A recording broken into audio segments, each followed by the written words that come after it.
এখন ঋতুর 19তম birthday cake কাটবো, চলো। Happy birthday to you, happy birthday to you.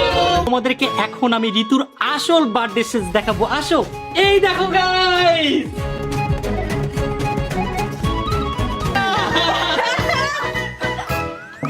Guys আমি ঋতুর জন্য নিয়ে আসছি ইঁদুর কেক। দেখো সাবধানে সাবধানে, এখন শীতে দিব। আচ্ছা ওকে ভাই আমরা এখানে ভাই ভাই কথা রেডি। ওকে 3 2 1 এন্ড দেখো হ্যাপি বার্থডে। এটা তো বার্থডে, হ্যাপি